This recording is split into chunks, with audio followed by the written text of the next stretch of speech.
And we're live, I think. First of all, chat, let us know if everything works smooth with the sound. There's already a few people coming in, and I think it should be fine. But yeah, this has actually been long overdue, Jacob. We should have done this like months ago, but it's finally happened. It's finally happened.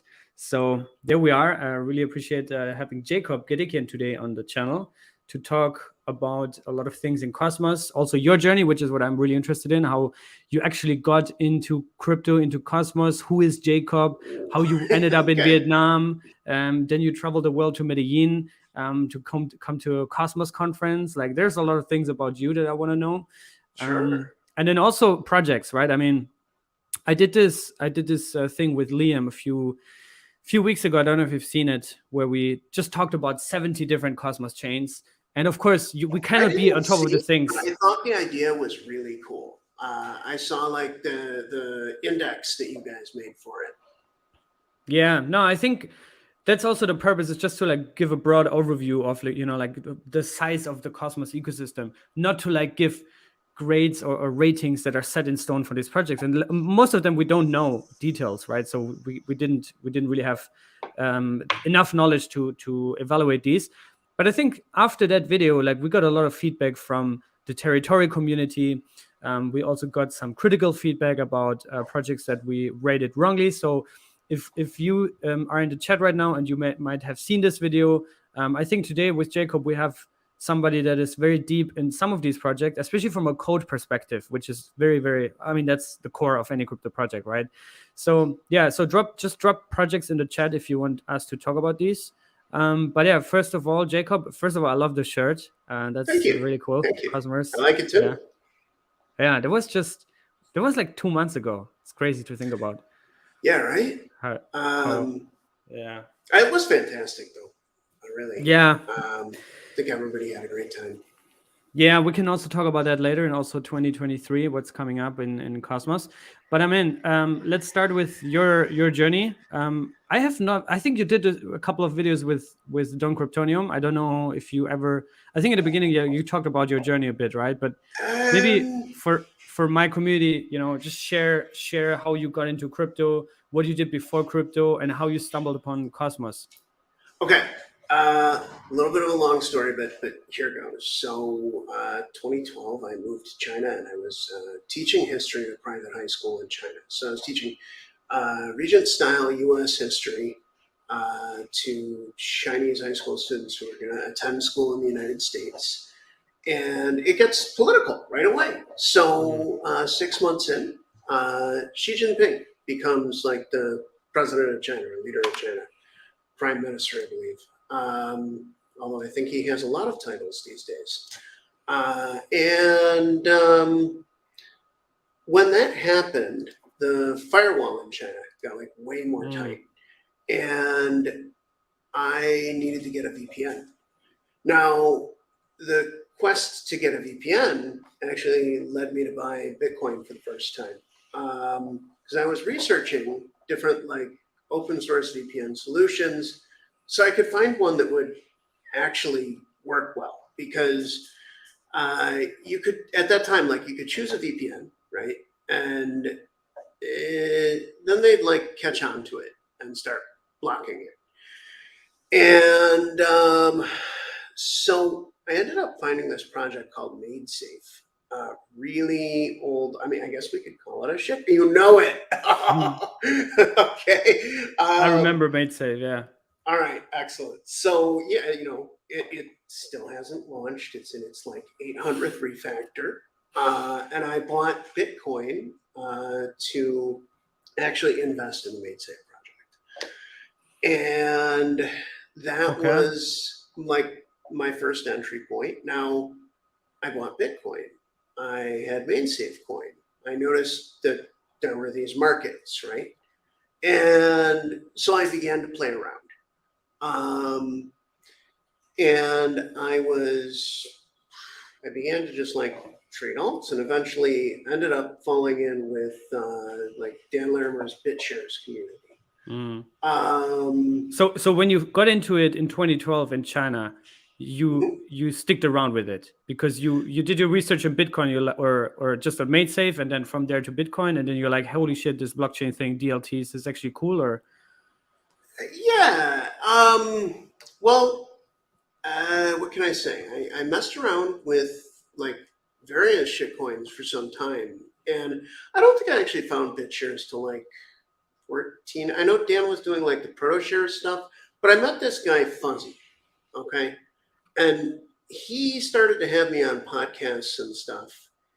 And make a long story short, though, the internet restrictions kept getting tougher. And also, I was like really getting into crypto.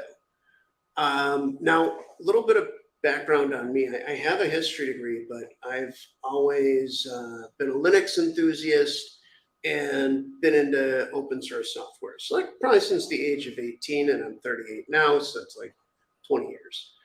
And I decided that I actually wanted to leave my job, and I moved from Shanghai to Shenzhen with the goal of building a single board computer. Now, a single board computer is like a Raspberry Pi sort of thing, and we did build it. It's interesting. I was going to sell it as a server. It's now it's geekbuying.com. The thing is called a Geekbox. It would be no good as a server because our server customer fell through. We added a bunch of ports to it and made it a consumer product. It was going to be like a little Blade server device. Anyhow, so that happened, but was not a huge commercial success, right? So my visa expired while I was down in Shenzhen.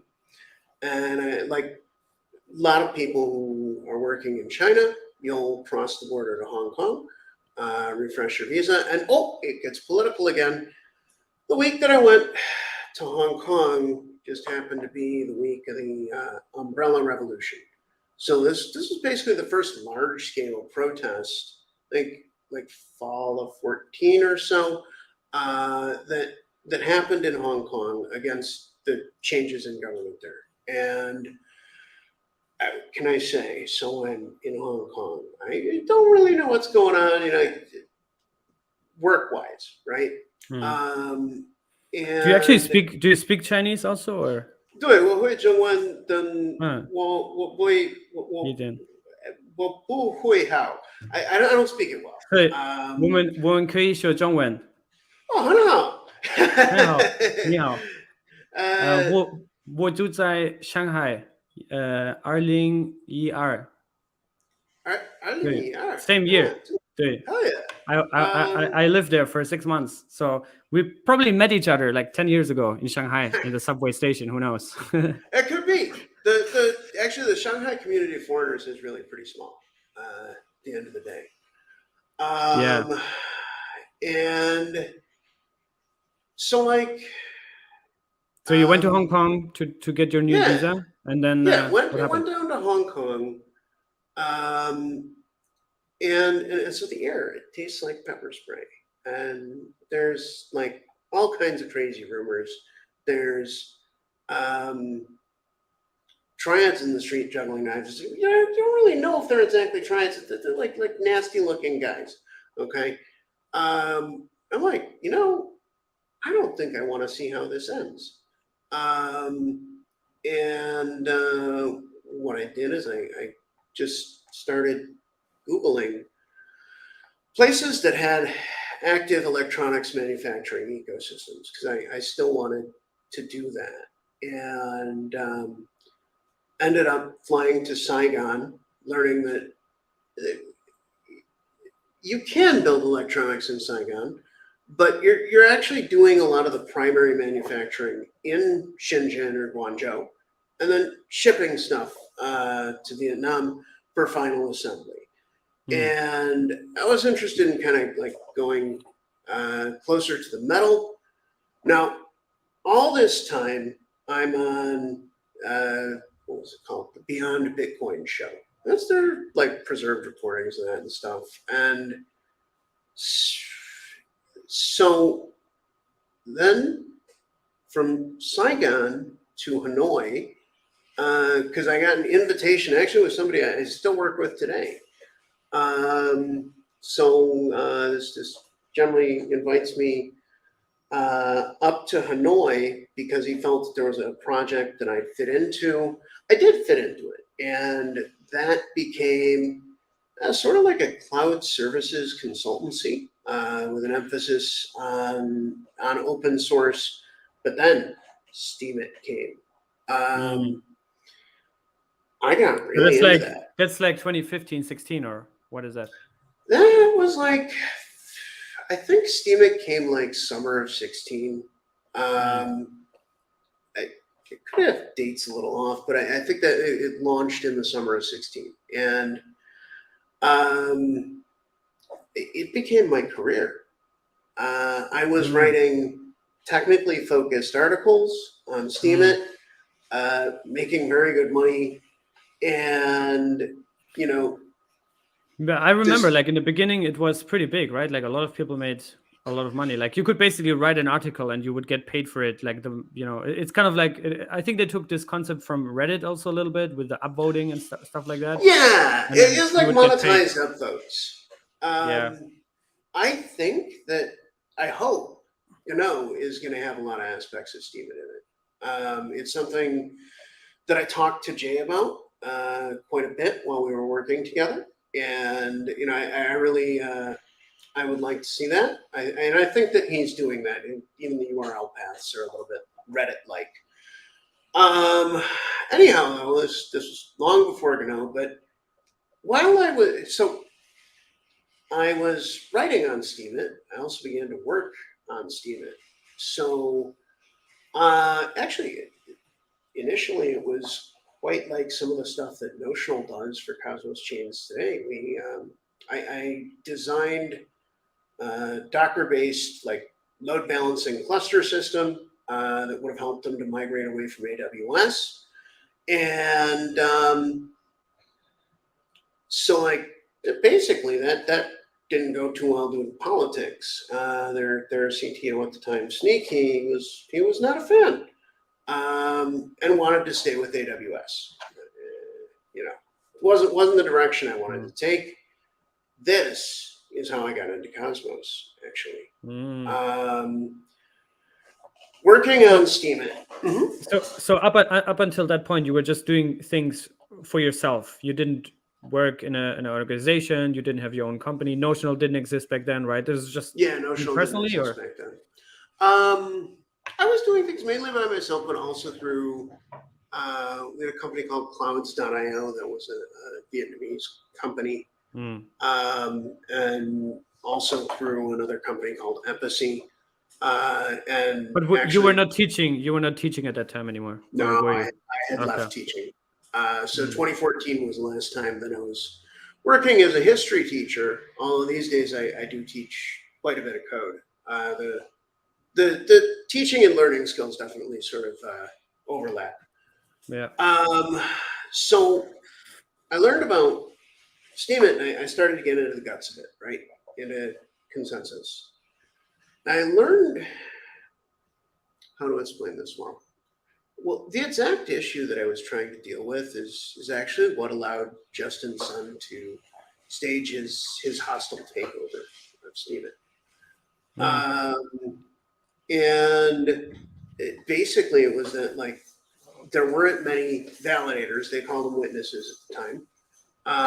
And like software upgrades weren't really coordinated in the same way. So they could arbitrarily make changes, just by doing so. The upgrade mechanism was not explicit the way that it is in Tendermint. But furthermore, was looking into stuff like finality, and I eventually, also the cloud business I had, we were working in Go. We were pretty early to go. And at the time, I never really got very good at Even today, maybe I'm not great. Go routines are very hard for me. But like, I was searching GitHub for, I think it was just a query like you can filter by language colon go, and blockchain. Tendermint showed up, and I was pretty early to the party, although that repository I think had been going for like 2 years at the time, and like there was a public Tendermint Slack, so I jumped in, and Jay walked me through making a chain, and I mean that's really big, and he's probably like the first mentor that I had in Cosmos and Tendermint. So like after that, I realized a lot of things about design. In the Steemit or Bitcher style, everything is fully coupled together. In a Tendermint chain, so you have the ABCI abstraction, and I'll explain real quick what that is. So you have a group of validators, right? ABCI allows you to basically update the state of that group of validators. And the idea is that every validator is running the same state machine over that ABCI interface. What this became was this thing called Dawn Network, which actually, kind of like Steemit. Now, Dawn was pre-Cosmos SDK, and it was actually Tuan works with Notional today. He's one of our co-founders, so he implemented basically like all of the coin stuff. That's one of the things that the SDK does, right? The SDK provides like reusable primitives for, hey, what is a coin? Hey, what is this? Typing, stuff like that. And so he built that out, and it never launched. Why? Well, I started to have pretty serious mental health trouble beginning of 17. And, as you know, little truck incident, summer of 17. But basically that business dissolved around my mental health issues. So the entire effort to launch Dawn.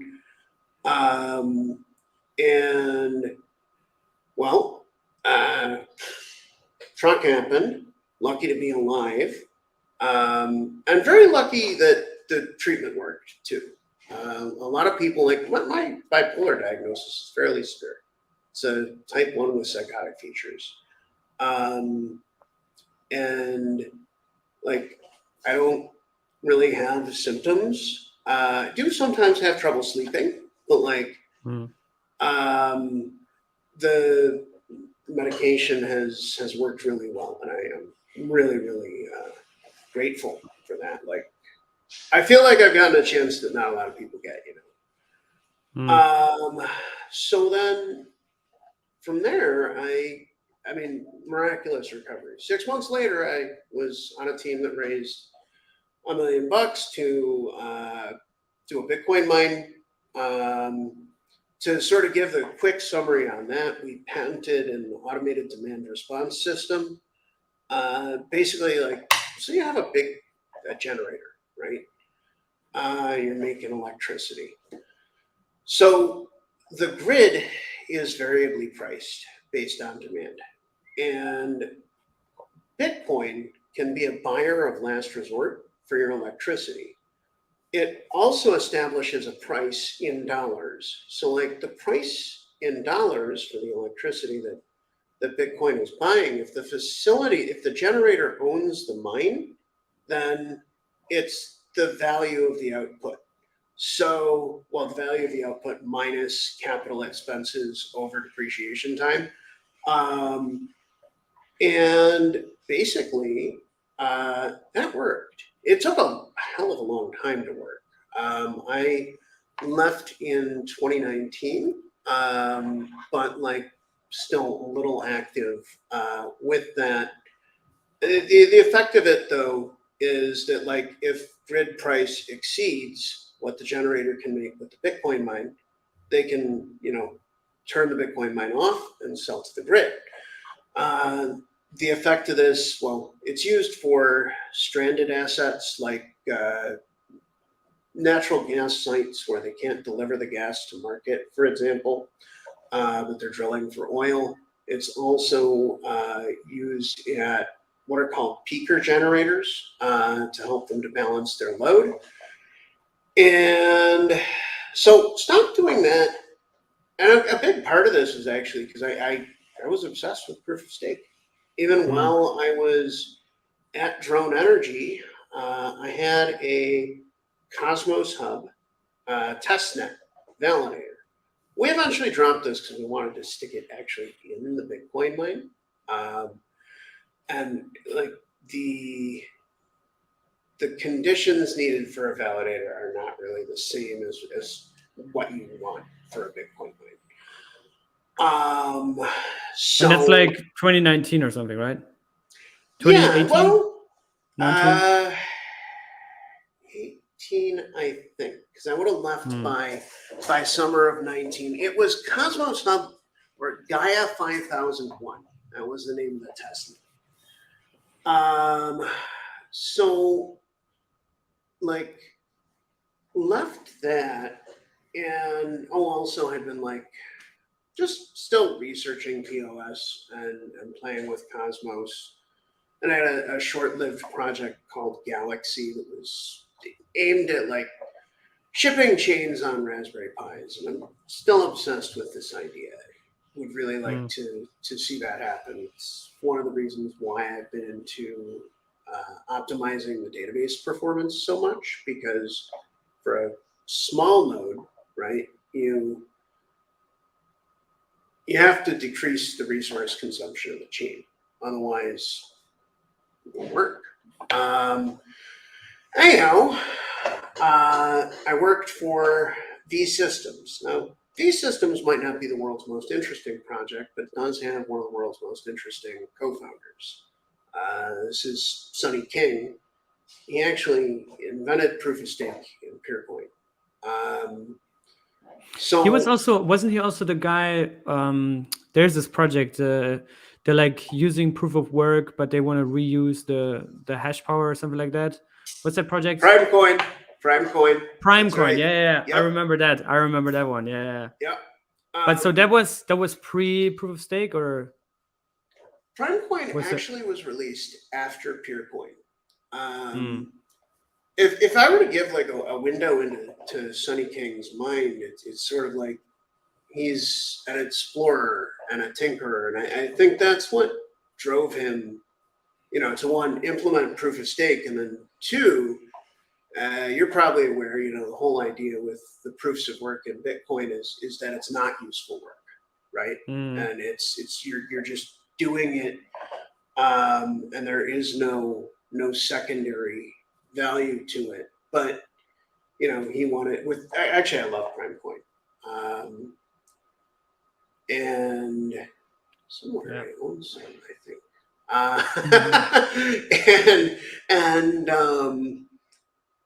So after that, though, well, during that, I saw one of Jay's tweets.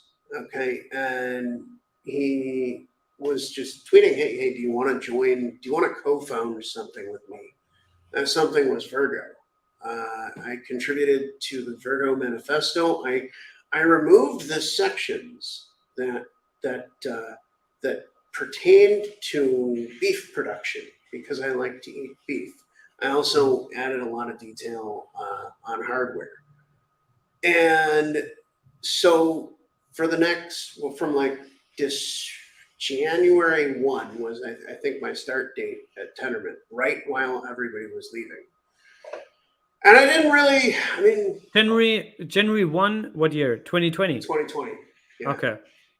So how was Tendermint back then? Now it went through another big evolution, but like how was it back then, and what was their mission back then when you joined? Well, when I joined, I joined under Virgo, and I think that they were trying to put together a thrust to do Virgo. And so I saw both sides of GOR. I was there in the Slack for that famous message exchange. I assure you it was crazy. And I looked at it at the time and I thought, well, I went crazy once. Oh, they're crazy. And honestly, I think that, the events of GOR, just having everybody leave suddenly, pushed Jay further over the edge. Virgo was chaotic to say the least, right? And what was Tendermint like back then? Well, it's almost like there were two Tendermints. So there was the more corporate arm. I was Jay's direct report, working initially on open hardware stuff, testing out RISC-V CPU cores to try to find one that we could actually take to fabrication. So I would say that Virgo was super disorganized, and eventually Jay kind of faded into the background. Peng, took up the mantle as CEO, and I also worked on the Ignite CLI quite early, which was great.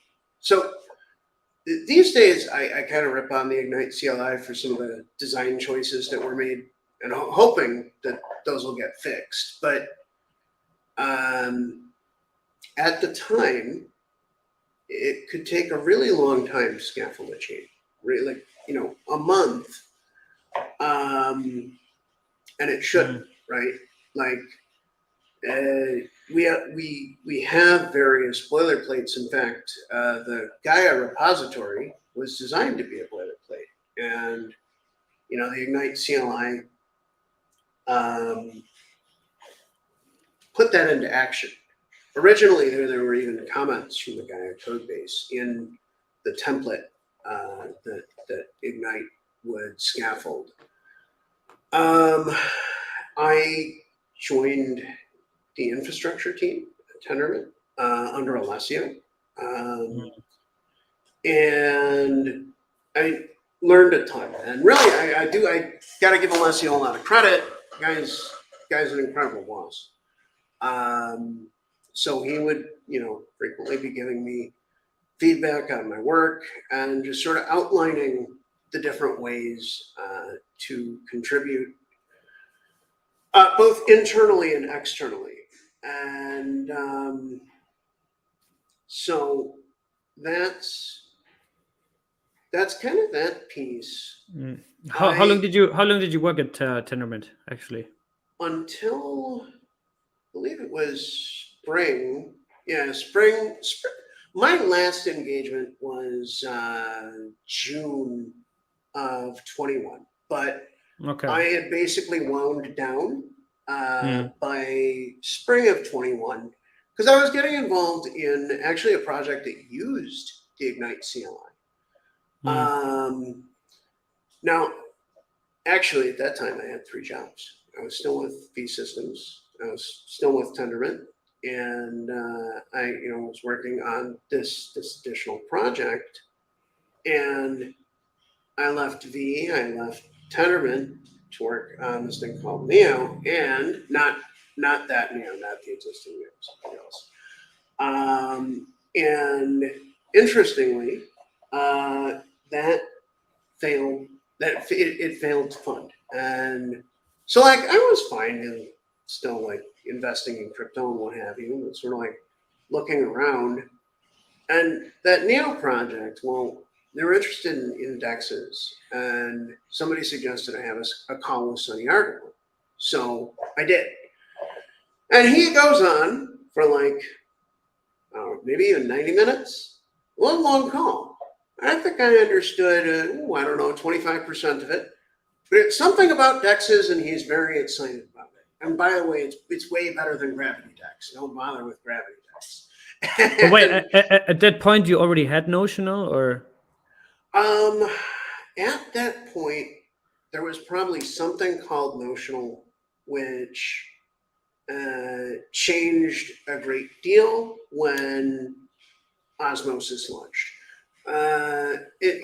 Notional was probably originally called Hostronics. We were a failed Akash network Genesis validator. But so you were running nodes in parallel to that process. Also, while you worked at Tendermint, you already did that, or I tried Akash in fall of 2020, I guess, and I basically failed at the task, and remained very interested. When the opportunity came, I mean, Notional really begins with the Osmosis Genesis. Notional probably wouldn't exist in anywhere near its current form if it wasn't for Osmosis starting and then really trying out IBC. What we did, it was actually just me and Kang actually. What we did is so we set up the validator, we got that going, and Ricardo was helping me with biz support, as he always does. So he would help me with my billing when I was working at Tendermint, and so all this sort of hey, Osmosis, I didn't have any clue what I was getting into. None, right? I took a server that I just had because I was testing out possibly doing Filecoin mining. I repurposed it to an Osmosis validator, and then boom, we're up. There was not a lot of planning, but pretty quickly, I started to contribute different things to the code base and to the infrastructure side of the community, providing seeds and peers and stuff like that. And I got really interested in IBC. Everybody said at the time, the relaying is really, really hard. And I think it was just WitVal with the Go relayer and Informal with Hermes when we began to relay. And probably did everything wrong. But we had these really fast hard drives. And it was sort of a fluke. We spun up the most performant relayer on the network by mistake. That server was supposed to be a Filecoin plotter. Those need really, really fast hard drives. So I tuned the thing out. And it was crazy, though, because when we would start our relayer, we'd pick up the majority of the whole IBC network traffic was running through this little tiny Hanoi apartment. And that was fascinating. And when we began to relay, other chains would ask us to validate. So we did. This led to chasing performance issues because early relaying was really constrained by node software performance. And really we're still doing that today with our PebbleDB code. Kang is now working on IAVL optimizations all up and down the stack. And that's one of the ways that we actually are able to create so much code for Cosmos, is that there are different optimizations that you can apply to any chain, stuff like that. And so you said you got early in on Osmosis, and then let's see, I think it's your left or your right arm. How did that journey go? It's great. Yeah. There we go. Came out really good. Really and nice, I'd recommend the artist to anybody. That was fantastic. So, but since then, you basically purely, as of today, you just purely focus, I guess, or the main company that you have in crypto is Notional, right? And you Yeah. still beyond that, I see you everywhere. When a new chain launches, you're always very excited to be reviewing the code to see how legit they are from a code perspective, obviously. And we can talk about some of these projects like Jackal. Yeah. There's a story that you have. There's really a Tori story. also. Yeah, I think there's a bunch of stories. Yeah, Jackal's probably the best one. Let's talk about that in a minute. Okay. Actually, one of your teammates made this cool list of topics that we can go through. So Nice. I will just navigate through that Yeah. and see what we can talk. So we got the origin story of Notional, your whole background and how you got into crypto. That you're actually not just a Cosmos OG, but actually a crypto OG. I mean, 2012 is pretty early on. And yeah, that's cool. And since, so just to also wrap up the part of your travels, because you said you lived in China in 2012, and then 2014-15 you went to Vietnam, and you're still there today, right? So you just never left, and you set up your office there, you have a team and all those kind of things. And you're married there, right? You have a wife also. Well, my wife is Cambodian. Oh, so okay, nice. you've heard that like while I was working on Steemit, there was this Steemit Southeast Asia conference, and that's how I ended up in Cambodia. I just really liked it and decided to move there. So you lived in Cambodia for a bit, and then you went back to Vietnam. Yeah. Nice. Well, back to the States too. I was in the state. The Drone Energy is a Buffalo, New York-based company. But and how did I end up here this time? Well, while I was working at P Systems and Tendermint, a friend of mine was like, "Hey, why don't you guys come out and visit?" It's actually the guy who like officiated our wedding, and he's from Hanoi, and so we did. But it was January 2020, COVID, and like we planned to stay for like 6 weeks, but COVID. So we stayed longer and longer and longer, and eventually had a business here. Yeah. Nice. Yeah, Vietnam is definitely on my list. I've never made it there. I did a lot in Southeast Asia, but like Thailand, Malaysia, Singapore, but yeah, Vietnam is definitely high up there. I think it's a hidden gem. Come by anytime. Yeah. How is it right now? Like, if I want to travel there, it's open and everything, right? Like, no more COVID restrictions and okay. Yeah, you don't even need to like prove vaccination or anything like that. Okay. Yeah. That's cool. So with Notional, how many chains are you currently running the validator on? 35, maybe. Wow.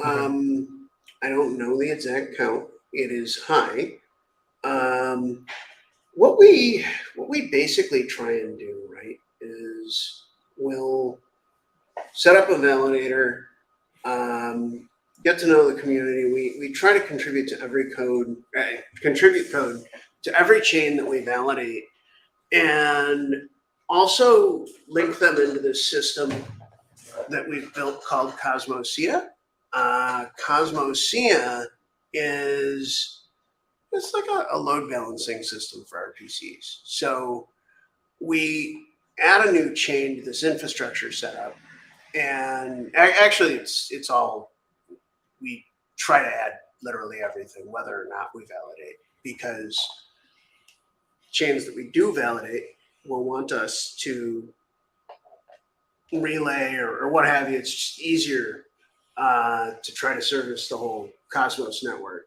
And actually, Cosmoseverse is an open source product. So if anybody is watching this and they're like also validating, you can hit it up. It's github.com/notionallabs/Cosmoseverse. And that's what we use for our PCs. But yeah, it's about 35 chains now. And how big is your team?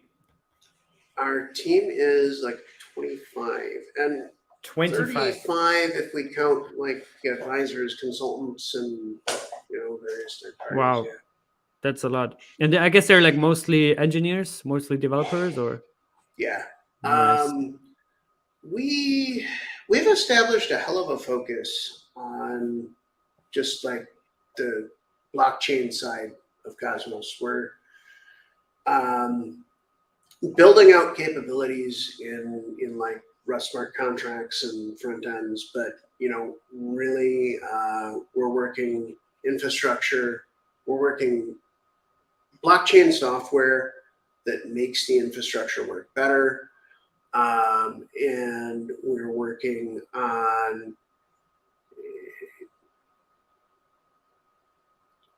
that's actually the layer one is the current focus. With we're building a UI team. We have a contract team, and actually want to start shipping more Rust. And I have to learn Rust. I've got the basics of Cosmoseverse, but I'm not real confident in it yet.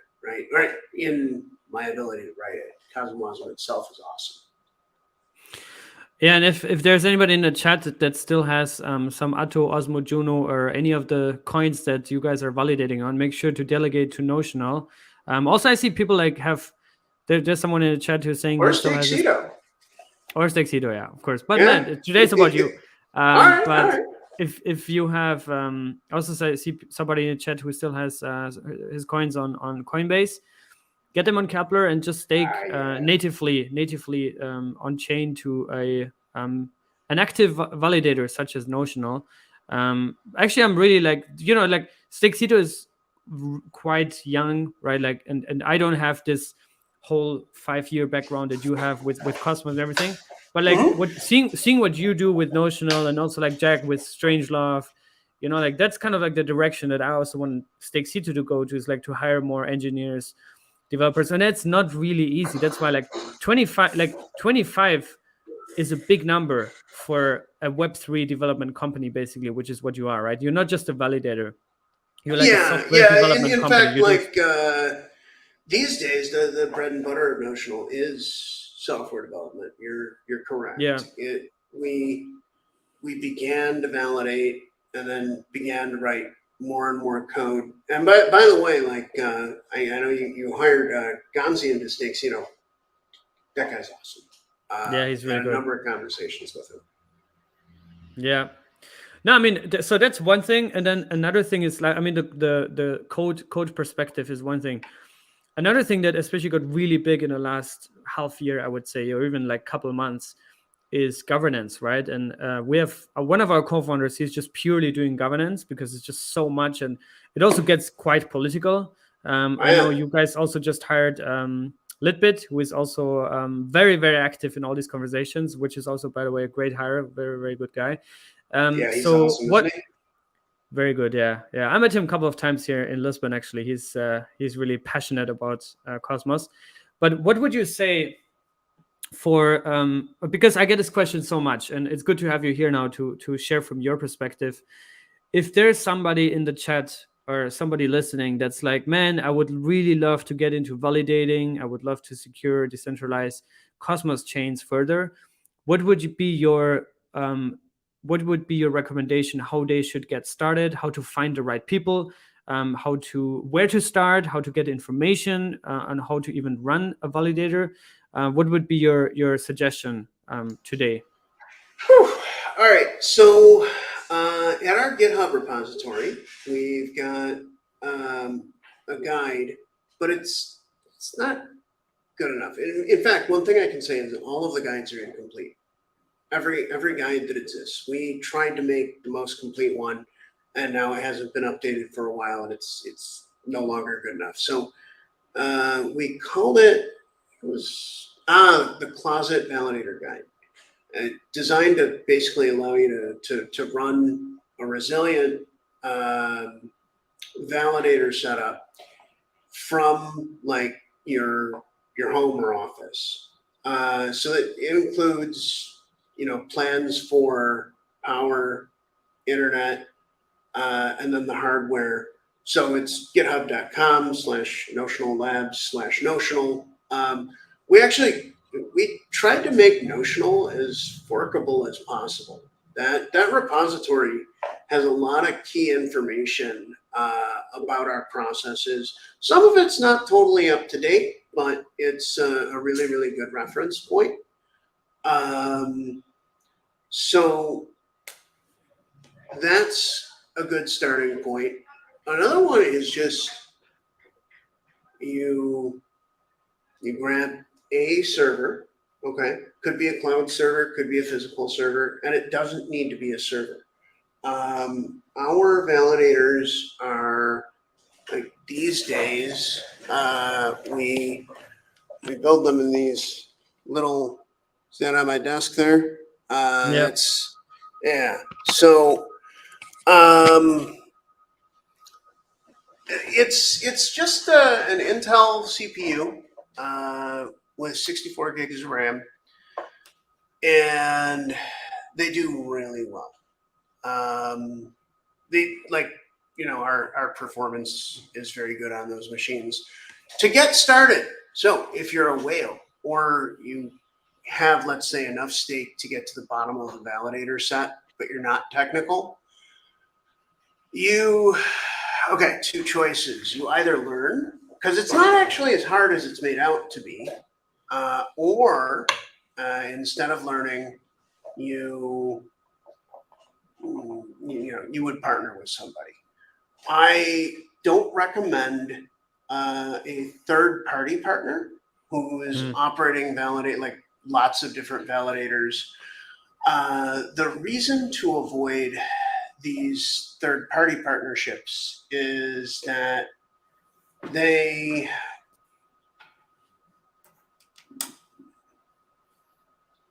basically it doesn't help decentralization. You can end up with a bunch of validators on the same chain that are all in the same place, and that is not really all that healthy. So basically, now we're talking technology and marketing, because one of the things that chain teams are asking at Genesis these days, like, where do you host? They didn't used to, but they're doing that now, and everybody's really pleased with, well, right in our office, that's where we sign blocks from. Yeah. So that's probably the best resources for getting started. Also, you can tweet at me, and I'll try and help to the best of my ability. You can tweet at Jack Zampolin. He'll help to the best of his ability. You can tweet at Get Coldy, Cold Chain. He'll help. Notional, he'll help. And what I'm doing is I'm naming people who I know will operate all their own gear, because I think that's really the best way to do things is by being a primary operator. Yeah, I agree. I mean, I was also in a very lucky situation. Like, when I started, I had this friend that I actually met in Shanghai 2018, and we've just always kept in touch for a couple of years, And then when DeFi Summer basically started, when I got into Cosmos, basically, I saw that Tendermint was actually doing their annual kind of like redelegation thing, and you could apply for it to get a delegation from them. And I just always kept in touch with Serge, who is co-founder of Sexito. And I always saw that, they're doing, him and a friend of his, they're doing node operations in the proof of stake space and these kind of things, which back then was really new, right? Like, that was, proof of stake was just getting big in, like, I would say 2019, 2020, right? Like, before then it was like just an idea, and everybody said it's a scam, it's centralized, and it's going to kill crypto. But now it's kind of like the industry standard, especially now that Ethereum moved to proof of stake. But anyway, so like you say, I mean, I think I was very lucky, to be honest, to know this guy, to have been in touch with him. He's my friend. So we're like, hey, should we just create this together? From the beginning, it was we're doing this together. And one guy's doing the governance stuff. I do I'm kind of like the face, do the marketing, and then we have a CTO who is a beast, an absolute beast. He's not that public, but he's really, really active. That was a perfect trio. And then we applied for the delegation from Tendermint, and that's how we bootstrapped it. So the point is, if you're not a whale, if you don't have the initial funds to get yourself into the active set, a lot of these teams actually, and maybe not yet anymore, the Atoms, the Osmosis, and Junos, but other chains, newer chains, you can just also talk to the team early on, see if you can contribute something, and maybe apply for a delegation from the foundation or something like that. I mean, they're actually super open to that, because also sometimes they want that, right? Like they want newer community validators, and not just always the same replicated on every Cosmos chain. Because like you say, like that repeats, like that causes centralization in the end, right? If you have the same validators on every single chain in Cosmos. So I also actually got actually Litbit also asked me that about validators in Latin America, right? Like let's also geographically distribute around the world, right? And I mean, yeah. So just wanted to make that point. I mean, with Stakecito, I was super lucky to just meet the right guys at the right time. It was just played out perfectly. But if you're not technical, like Jacob is saying, either learn it, and I'm trying to learn as much as I can, also as much time as I can invest into this, because I'm doing also 10 things at a time. But I think it's not that crazy. I also have a friend who is not technical at all, and now he's running also a validator in Cosmos. So you can definitely learn it yourself. The documentation is pretty good, and if not, get together with a friend who is technical, or somebody that is also maybe in Web 2 software development, whatever, and get them into crypto. I think that's also great onboarding for developers in the Web 2 space to get into Web 3. So yeah, there's a lot of ways to do that, and then like you say, from there on, there's a lot of resources, a lot of people to connect to. But yeah, there we got World Mission here with a Notional delegator. Yeah, nice. But yeah, let's maybe talk about a little bit on the topic of open source. You said that was something for you in the very beginning, that you were, even while you still were a history teacher in China, that you were already interested in open source software. So now, obviously, we have these debates, and I know you also started a lot of these debates, and a lot of people are mad at you and got triggered by how you said it with Kujira, right? Because Kujira is still closed source. So talk about that, what your whole point is here, and why open source to you is so important. All right.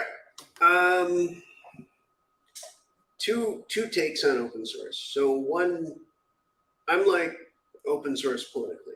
What I mean is I, really identify with the values like the free software movement, and even with this like core idea of like, well, if you don't control your computer, it controls you, and you become the product. That's it's a train of thought that I identify with, and well, Bitcoin kind of weaponized this in a really interesting way. You see, Bitcoin took the model that we built out in open source, and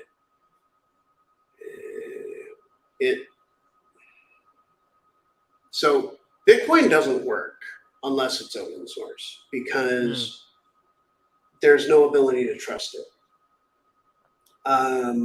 That's how it gained critical mass,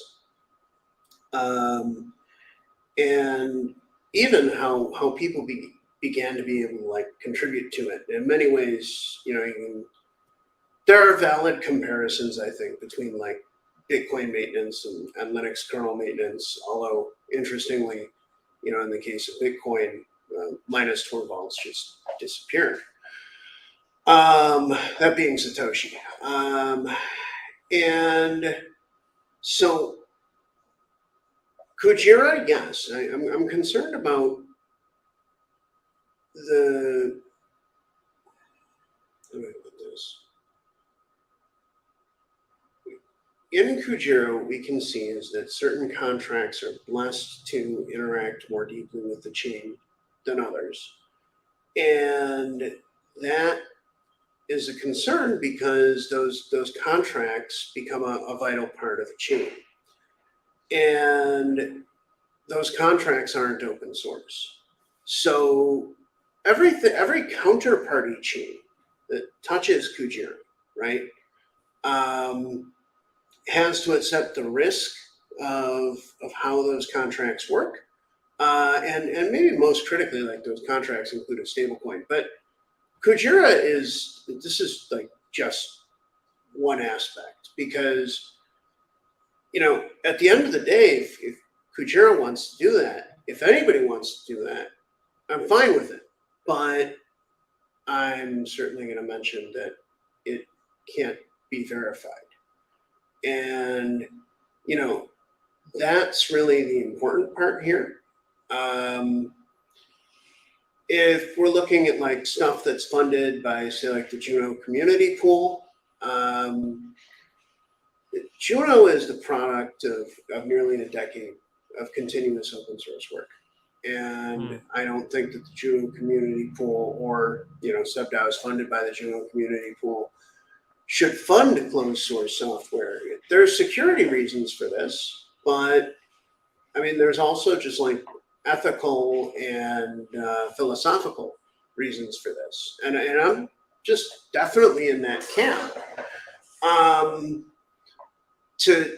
To zoom out more, you know, I even wrote today, I wrote a document called Sus Chains because, well, some people are calling some chains sus, right? And one of the things that I said is that any closed source counterparty is sus by default, because like it can't be checked. You don't really know what it does. If you look at Rebus, for example, to me, Rebus is the easiest example of a chain that is, you know, absolutely very suspicious. They broke the IBC module so that only one account could move funds out. And I guess that they've changed this since, but that's, you know, that's not how you do things, if you ask me. So like, and it's very visible. Like they just have a branch of IBC called funding. You know, only one account can move funds out. And but then we have to get into gray area sus. And I think it's a good time for the Jackal story, probably. Yeah. I mean, just to wrap up your thoughts on Kujira. So they are they entirely closed source, or is it just no? The blockchain is open source. Okay. And the contracts are closed source. And I think they keep saying I'm going to steal their contracts. Yeah, I mean, I think like Kujira. Well, this is just what they're saying. That people want to see the contracts to steal them. I mean, I think like they have definitely.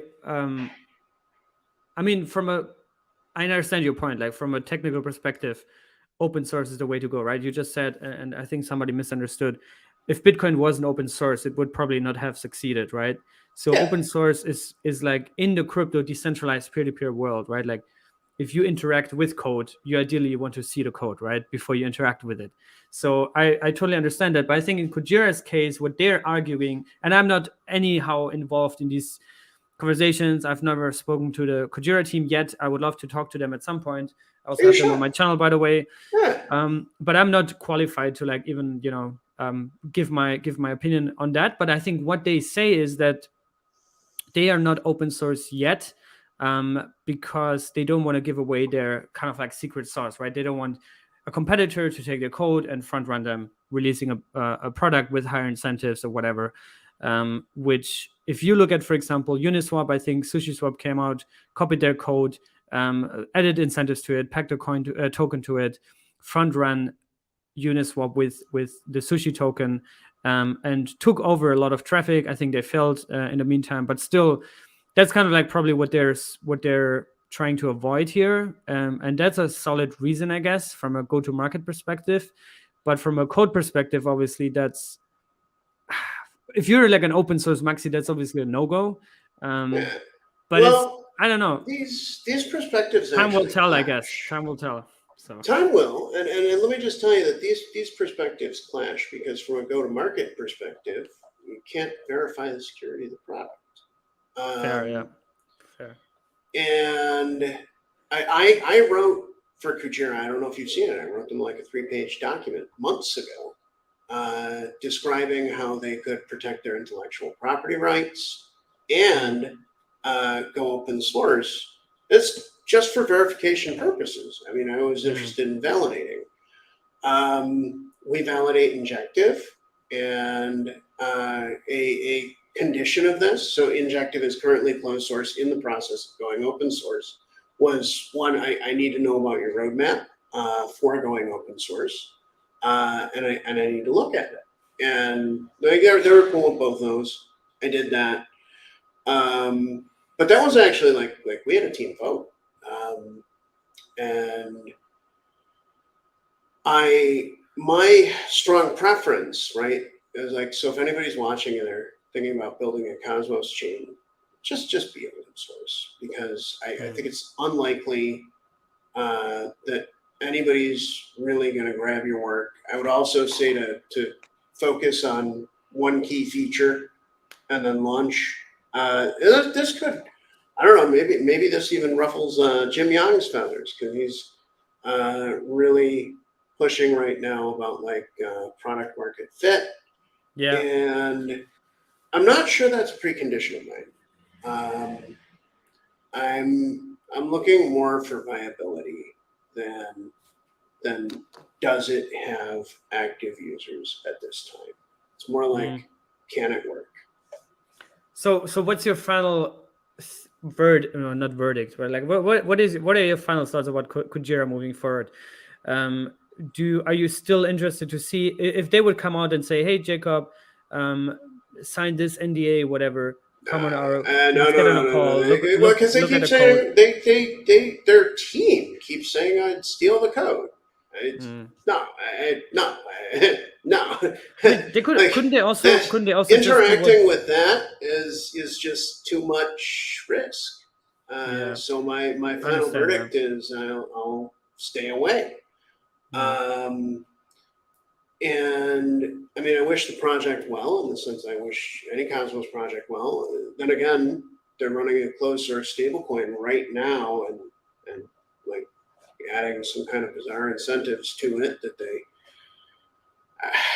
Well, I can't verify a damn thing, right? I can't verify a thing. Well, they say I can't verify a thing. So they launched USK, right, which is their stablecoin, and you can do. I just don't find it on the website right now. But like, do you know on top of your head what's the yield on that stablecoin? 100%. 4? Okay. How can I know? This is this. So like they say it's just yield from like trading profits or something. I don't know. And like if you look at Osmosis, I know. Even if you look at Injective, I know. And if any of these chains, I know the inner mechanism. So. But couldn't they just do basically what Uniswap v3 is, right? Where they're like, I think Uniswap v3 is open source, right? They just have a license, and they have a business software license that, and that doesn't the business software license doesn't really satisfy me as an open source zealot. But look, it satisfies me as somebody who's looking at like, how does the chain operate? What is the security mechanism? That's 100% satisfactory, and I think it's a very good middle ground, and that's what the 3-page letter I wrote to their team, went through how they can do that and how they can ensure that their contracts are only used on their chain. Because I did that once for a chain I worked on long ago. You can specify like a block hash, and that's quite unique to the chain.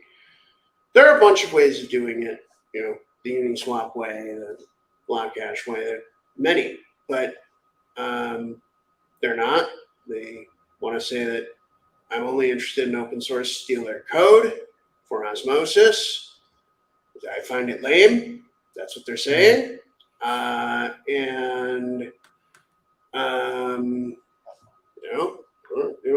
Okay, but and no, I'm not gonna be touching. I mean, the thing is, we can talk about also this a little bit later, because when I made the tweet that we're gonna do this, a lot of people are like, oh my god, he's so Jacob is so weird on Twitter and he's so aggressive. Honestly, I think also like some of the thing is that a lot of these conversations happen in text form on Twitter, and a lot of the nuances get lost there, and it's like, well, and I think that some of it is fake.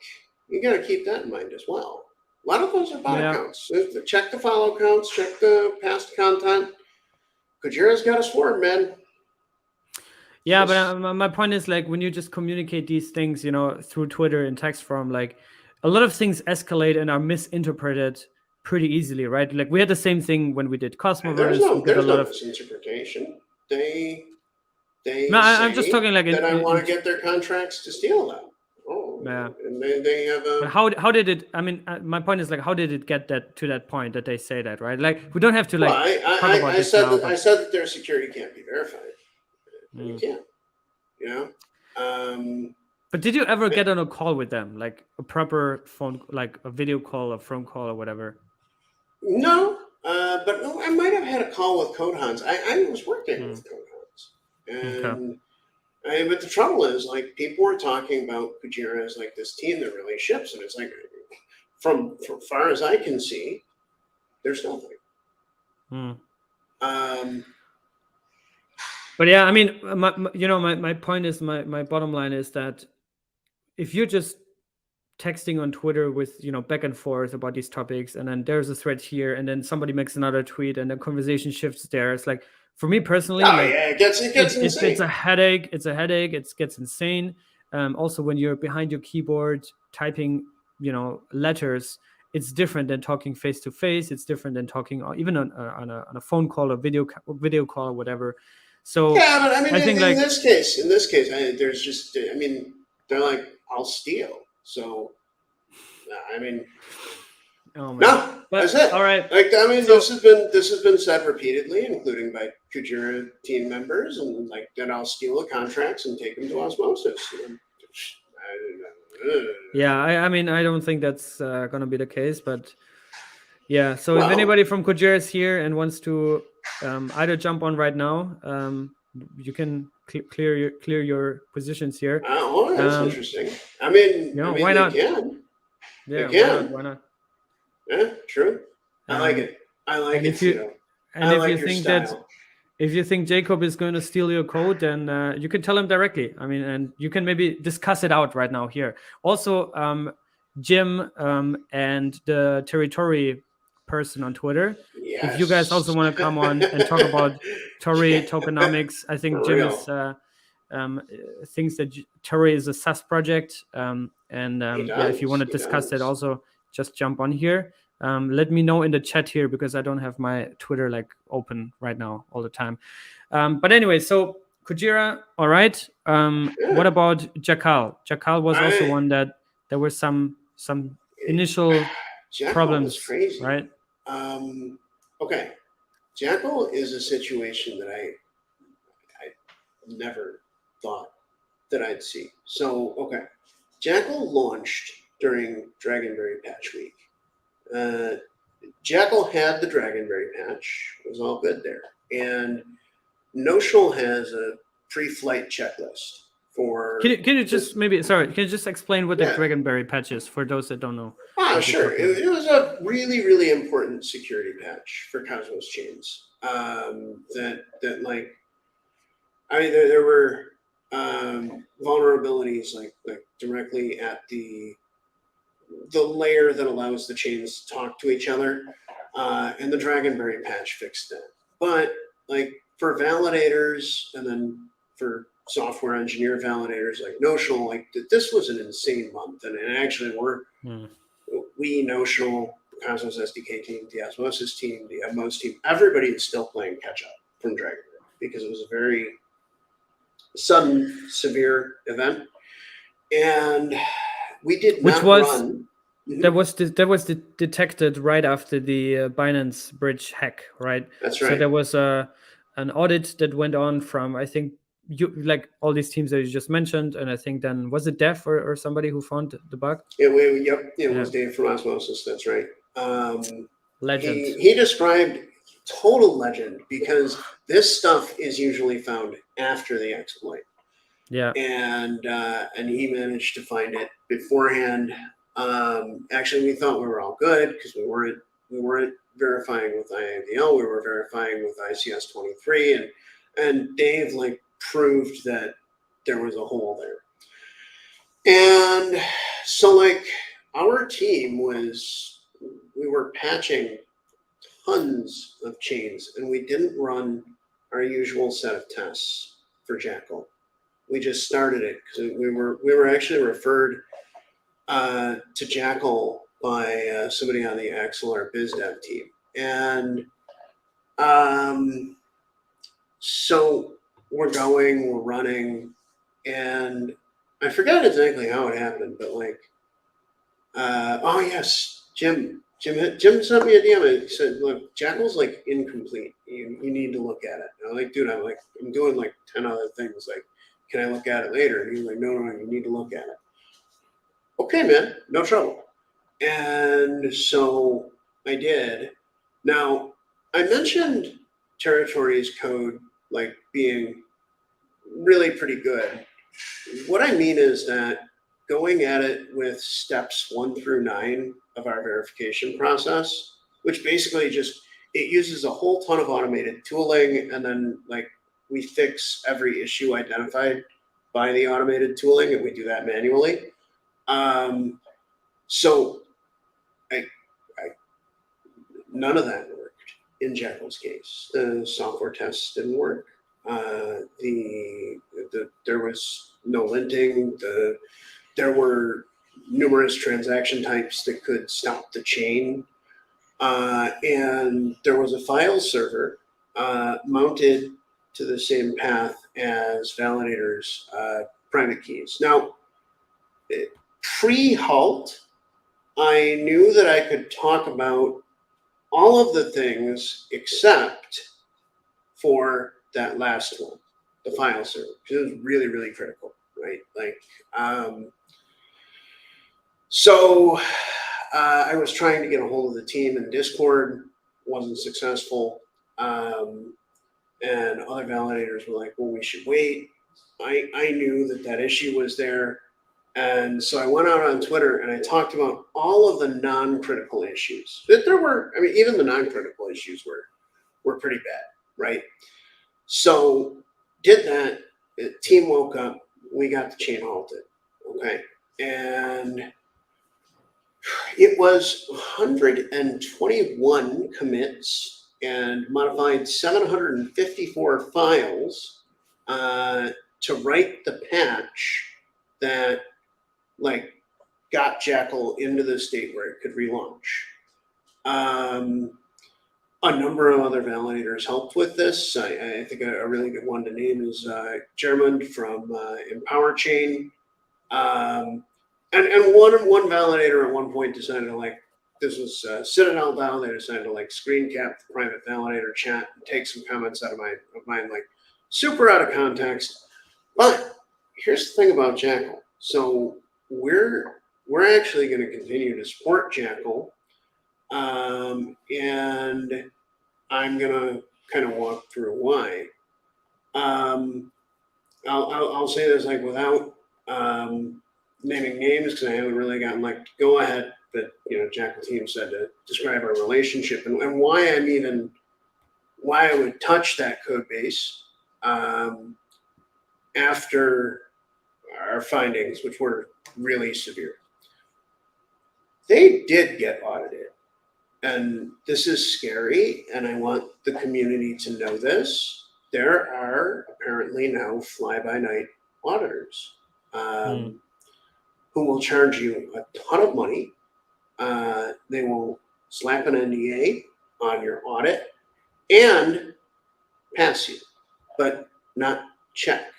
So the team just given the way they've acted, okay, because like a really suspicious project, right? Under these circumstances, they would be coming at me. It would be my fault because I wanted to stop their chain. I wanted to address these issues, things like that, right? But that's not at all how Jackal acted. When they realized that there really were big problems, they're like, okay, let's get this thing halted. Let's take care of the problems. Let's do it. And so my opinion is Jackal's probably not a sus chain. My opinion is Jackal was most likely defrauded by their auditor, and like my business conversations with Jackal, like about their business, about what the chain is going to do. So they're going to sell basically like units of storage. And mind you, the product isn't complete. They launched way too early. But I mean, in the case of Jackal, where the team was really supportive of getting the software right, frankly, I do think that their plan to try and describe to you what it is they're going to do. So like, you know, when I talk to them about it, they're like, well, we want to have petabytes online by the end of the year. And what we want to do is allow other chains to store data that can be accessed later, not on our chain, but on a storage, like a secondary storage network that's run by our chain. I mean, I think it's pretty decent. I've always been attracted to concepts in decentralized storage. Now, to maybe just dig into territory for a second. So like basically, I've warm feelings for Jackal. Like, I mean, like, yeah, they launched too early. To me, it's really clear that they really did get audited. Just all green checkboxes. But it's also like the thing about auditing in crypto, right? It's like a lot of the code bases not for this price tag. you can get a cheap one where they stamp it, right? Like, but that's what I'm saying, right? It's like we need better auditing in crypto. Like we need better auditing firms. We need more teams, and like that's I think where also you and Jack and like a lot of validators are contributing a lot in Cosmos, is to ensure that code is high quality, does not have any major bugs, and the fact that you saw this with Jackal and were also like taking action on that, I think that really shows like in Cosmos people really care about the ecosystem, right? yeah. And Jim, I think Jim also, a lot of people say like, oh yeah, he's very negative all the time, but I think like he's calling out things that he thinks are not like shouldn't happen, and he's totally entitled to do that, which is totally fair. This is I think that Jim is directionally correct. I support. Look, if he hadn't pinged me, who knows what happened with Jackal? And that's a chain that Notional was validating. And like, we don't want bad things to happen to our chains. And that thing was a dozen bad things waiting to happen. So like, it's super helpful. Now, territory, all right, I've had other people contact me and say that it's suspicious too. What I need to do, I mean, I wrote a document on this today on the topic of like suspicious blockchains. What I think I need to do for territory, because basically Jim pinged about territory. I found the software to be really quite good, and because of that, we actually joined the validator set after doing steps 1 through 9 of Notional's like chain onboarding thing. I reached out on Twitter in public saying, hey, you guys did good. Like, we'd like to validate. And then we joined the validator set. So that's that's the territory thing. Now, we can evaluate a chain technically, right? And I'm fairly confident that if there are major technical issues, like we'll find them at Notional. Minor ones or issues in logic, potentially not. Those are much harder to find. But the glaring stuff, we're likely to get it in even just like the process that we use for onboarding. We also are working to like standardize the way that repositories are laid out so that working on chains is easier. And the thing that I do have a concern with territory, and that's why I actually tweeted at their team earlier, is it's not just Jim, it's a couple of people now have said to me, well, that is predatory tokenomics. Now, this is not my field. This is not where I'm strongest. And one thing that I talked to the Osmosis Grants program about is actually like creating some on-chain infrastructure for validators to rate Osmosis's counterparty chains. Users too, but like with, I guess, like a highlight toward validators because we're supposed to, it's our job to know stuff, right? And I think that's the solution because, the other solution, right, is to just keep expanding into the economic portion of the business. Like, what is the tokenomic design? Well, let me tell you, I didn't check. All I really checked was like, this is a pretty standard CosmWasm enabled chain. I helped a team member with a pull request to it today. Now, if we look at Rebus though, we can see like there are predatory chains. There's also, what was that Radio Shack chain? Which one? Name. It was run by Radio Shack.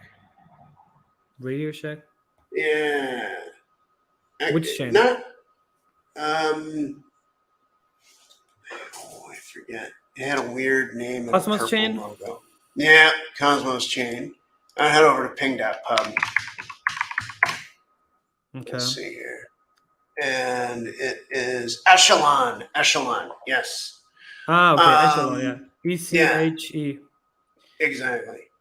Okay.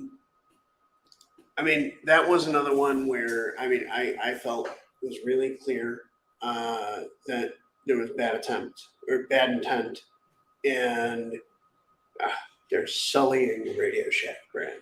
The guy who owns Radio Shack is like allying that chain with Radio Shack is an electronics company. Like we would buy nice electronics there in America, and they made it.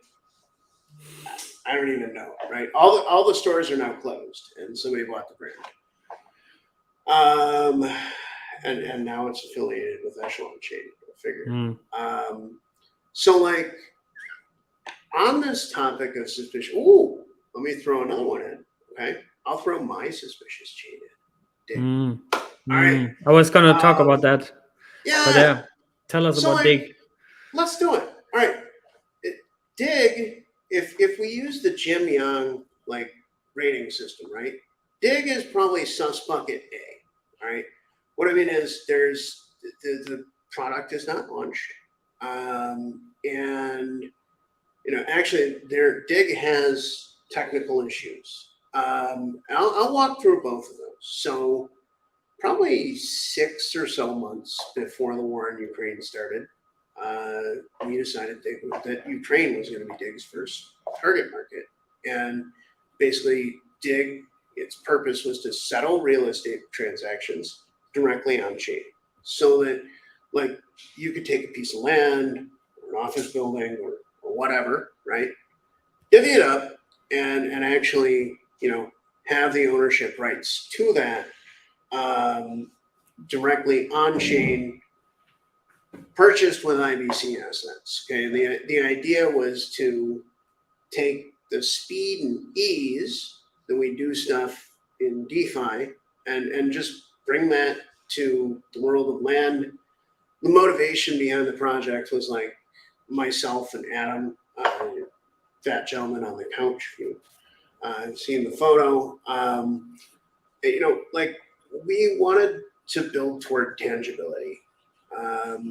What the discussion that led to Dig was like, well, we have all this virtual stuff, right? But what about real things? And that was sort of the genesis conversation of it, and it just grew and grew. We built it out, we launched it. Now, this is also why I easily have why I think that context matters. I'll put it that way. So, like, we launched the chain. This is right around the time the war is starting. What was actually occurring was like we were getting emails from our business partners in Ukraine. One of them had photos attached to them, like doing weapons training, and we were like, "Look, go do what you need to do, and we'll just proceed on." And so, like, we have the chain together. It was at launch. It was not fully ready to list properties, and the situation that we're in currently is we need a viable market to like know what the properties are like, to know what the laws are like, to know how to write the contracts, to put the stuff on the chain. So what is Dig right now? Well, it's a chain that has suffered from every upgrade problem in the SDK 46 series. There have been several. 46 hasn't actually been super pretty. So it's suffered from all of that, including we have an uneven state height this is on the technical side, because when Dragonberry happened, I was flying back from Colombia, and I just pinged the validator and said, "Hey guys, do you think we just take this down? Because like I don't know how severe this problem is, and I'm on an airplane, you know." So they did, and we got busy patching like everything out there, and so Dig is just like there now, and the decision's been made. Like basically, our business partner, the funds that went toward Dig, kablamoed, right? And like if the war in Ukraine resolves, maybe they're not kablamoed, but. But right now, is anybody working on it, or is it right now kind of like in pause? Well, okay, great question. So we have team members, one at Notional and one in Adam's firm, who are currently looking for the market. Okay, once there is a market, then we likely write. Initially, we were going to write Go for the property bits, but it looks like we'll actually write Cosmoseverse that complies with the local jurisdiction's law. Okay, whatever that is, and then we can put properties on the chain. So the answer is yes, we're working on it. Both technically, like I've been upgrading it through the hailstorm of patches recently. But like, our community members frustrated? Yeah. And do I feel bad about that? Yeah. Is it pretty much totally out of my control? Yeah. The stuff that we can do to bring that project back to life, we're doing it. Thing is, we had Ukraine just pre-war passed a set of legislation that allowed you to do anything with crypto. And so we chose that market, invested heavily there. And basically the position of that chain right now, right, is that we're going to continue it, keep it going. You probably shouldn't buy it for like a mooning investment, but if you want to come in and actively help with actually building out this project because you think it's important, that's actually the only reason right now to purchase dig tokens. So I suppose, and I kind of wrote this out in that document that I made earlier today about sus chains, but like basically, if you're saying exactly what the situation is, okay. Now, do I know for sure that Territory is saying exactly what the situation is? No. And realistically, I should probably just get on a call with Jim. Well, he's difficult to track down. He'll just he'll like tweet stuff. Because I'd like to know his exact concerns, right? And I would like to hear, from the Territory team side, is this guy full of shit, or like what's the benefit of your tokenomics? I've heard it compared to, what was that one that had everybody talking about 3.3? Oh, OHM. OHM, yeah, Olympus. Yeah, that's not a good comparison. And that's not a chain that I want to be on, but we're on it, okay? And I don't know if that's a valid comparison. So I guess that's the little bit about sus chains, including dig. With dig, basically what I'll say is that like, as long as we're doing Notional, we'll continue doing dig, and I don't have any intention to stop doing Notional, so we'll just keep plodding along. The idea is to be like, when we find that market, to have the technology stack ready to go and be able to jump in. So, but like, has it been a pleasant ride for anyone? No, I wouldn't claim that. Yeah. Okay, so we're talking about your concerns around Kujira, Rebus, the story of Jackal, Territory. Let's do the opposite. What are your favorite chains in Cosmos? What are the ones that you're mostly excited and passionate about?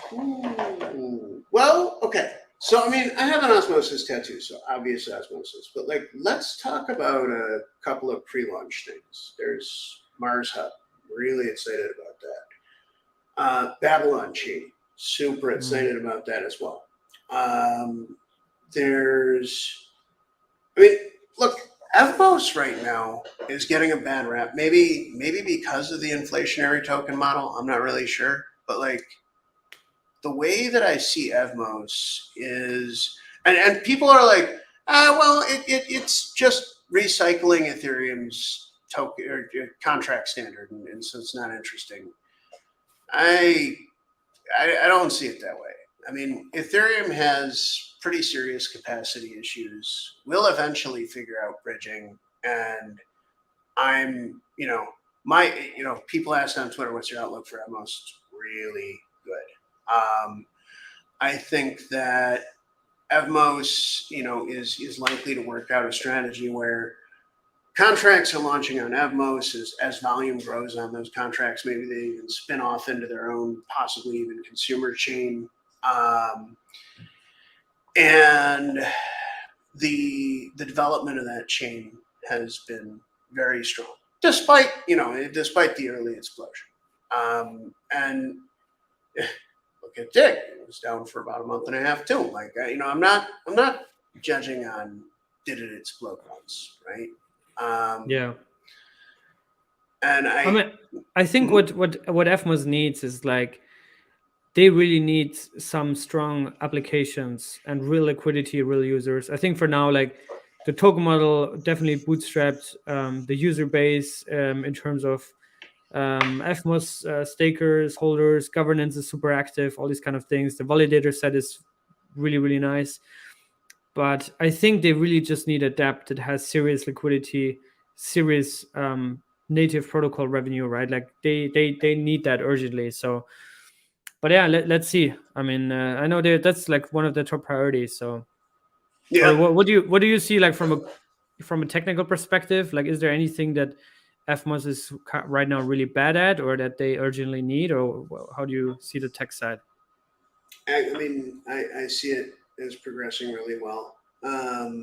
Since I've been, helping with it, I know that like the API now matches with MetaMask 1-to-1, and what that means for users and developers is that contract development is 1-to-1. If I were to choose like a strategic area for growth, I guess it would be figuring out how to connect to Ethereum. And I know that like the last bridge, big explosion. So obviously that should be done very cautiously, maybe through XLR, maybe look at the Gravity Bridge. I don't know.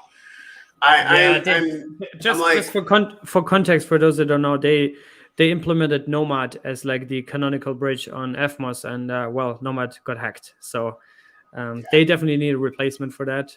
I don't know what's up with Gravity Bridge. Why they're not the main bridge there, or XLR? Do you know why? Or I don't. But how do I put this? I mean, in general, I'm personally suspicious of bridges. Period. Like, I think that in the long run, the win for bridging to Ethereum is going to be getting Ethereum to support IBC somehow. There's talk of ZK IBC, which will it'll run in a contract on Ethereum, but support all of the IBC primitives. I think that would be really solid. And then, you're drawing in more applications is definitely a big one. I think that they should likely look toward gaming, because Atmos is really fast. So the response time is low. I've also suggested to developers that they try building out order books on Atmos. Order books that like really wouldn't work on Ethereum because the transaction capacity is lower on Ethereum. But I think that you could do it on Atmos. probably. So that would be interesting too. They have like a 2-second or sub 2-second block time, right, in Atmos? Yeah, a little less than 2. Yeah. And we've got Say network that is launching, I think, even with sub 1-second block times. Yes. And then DYDX. Yeah. And then DYDX, I don't know if they came out with any numbers yet, but I think testnet, the public testnet is coming out this or next month. So nice. That's going to be interesting. Yeah. Yeah, it will. So, all right, let's see here. The other topics here. Mesh security and Atom 2.0. I'll do like the briefest thing. Basically the same. Let's do Lunk. Let's do Luna Classic and the IBC channel reopening. Oh boy. Okay, so that should be like December 5th or 6th. It should just tick over and reopen. After that, it's going to take about a week because we're going to have to do IBC client update transactions. And after that point, it ought to just work again, the IBC aspect of that. But other people wanted to hear like about, Luna, like what do I think about Luna Classic? What's all that like? And also, you had a little Twitter exchange with Do Kwon recently, right? Yeah. Well, he invited me to Singapore, and then kind of disappeared. He invited you there recently, or? Yeah. Oh wow. Okay.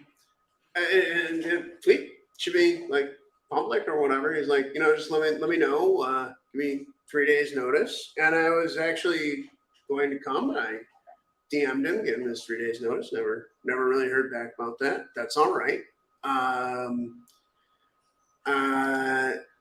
Luna Classic though is really weird, man. Really weird. Okay, so let's have a little sympathy for the devil for just a second. Let's say that if you look at the the code that caused the death spiral, right? It's actually fucking creative work. And dangerous, yes. Flawed, yes. Probably shouldn't have been shipped. The issue was definitely flagged like before the death spiral, and that should have been mitigated, right?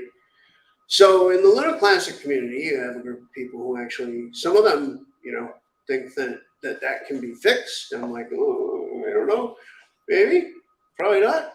I don't know, but like, okay, so that there's a following of that set of ideas, and then you also just have like, I've been working with them, I guess, for some time now. One, the channel reopening. Cause I think Sonny pinged me like, hey, can you look into that? And we did. But then like I ended up basically rebuilding it. So it's a new GitHub repository, Terra Rebels /Classic. We're calling it the Rebels chain now. And personally, I would just ignore the stablecoin stuff because I have no idea, right?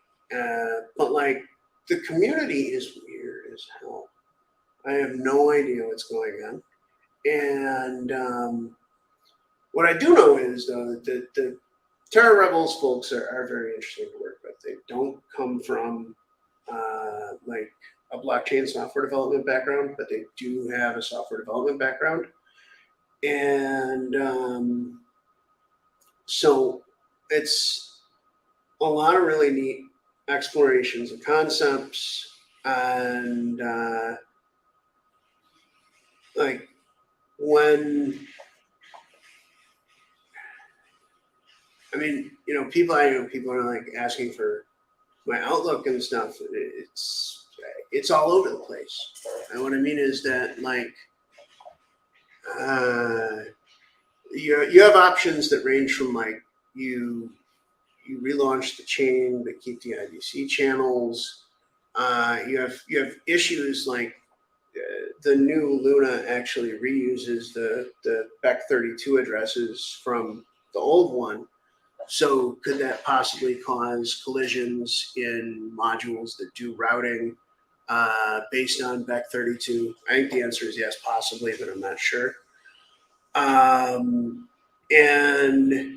it's a really fascinating design space. And I know that they're going to push on the tech stack too. Right now, I think people probably haven't seen much. Soon we'll see the channel reopening. Knock on wood that there are a lot of things in Cosmos that we do that haven't been done before. This is one of them, right? So like a chain that, well, there's a bunch of technical mumbo jumbo, but the IBC channel reopening will be interesting. We think it'll work. We've been able to test it out, but test isn't necessarily, what happens in reality. And yeah, so that'll be like the 5th or the 6th. Nice.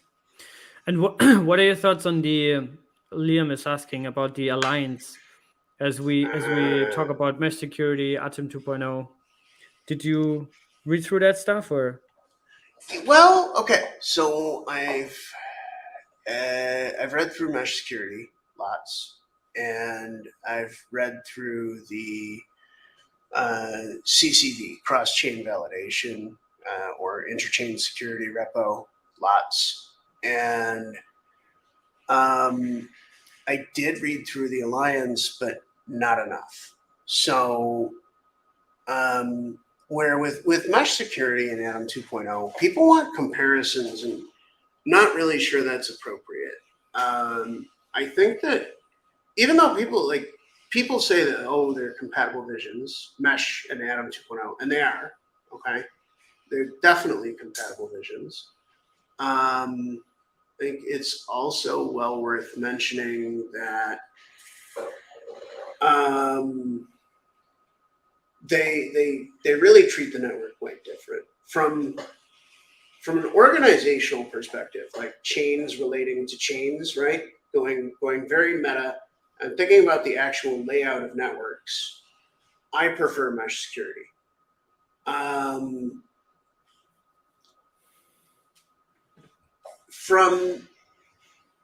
also prefer working in Go though, right? And Atom 2.0 allows you to work in Go. The Terra Alliance is sort of like, to me anyway, just expressing my own personal opinion. I'm concerned about risk. I feel like Terra, I mean, just the past, right? And I know that maybe it's not from Alliance, but maybe another piece of software. There's an aggregated yield thing. Somebody asked me if I got Anchor vibes, and I mean, luckily I never used Anchor, never. But I had friends who did, heavily, to large sums, tunes, and that didn't go too good for them, right? I was advising people not use it because I couldn't figure out the white paper. It turned out that the math there was like fudged or something. So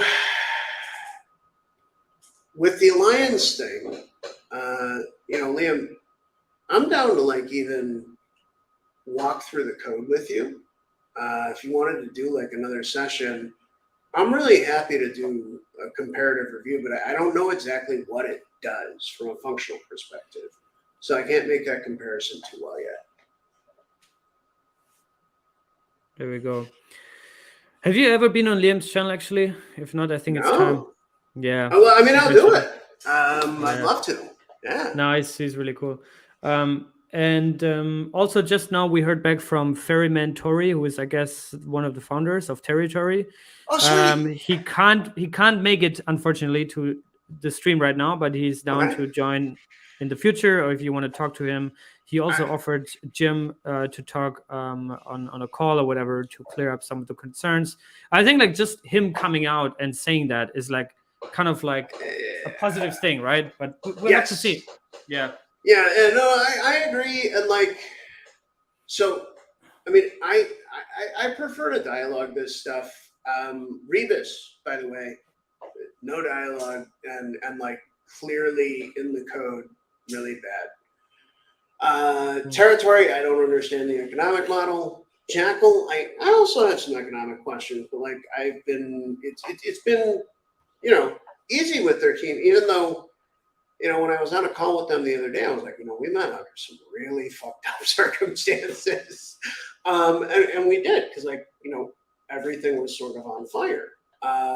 But they've been, in my opinion, just slowly, coolly, progressing toward this goal of having decentralized storage. And I'm hoping we can actually help them with it. Well, what do you think a good next item is here?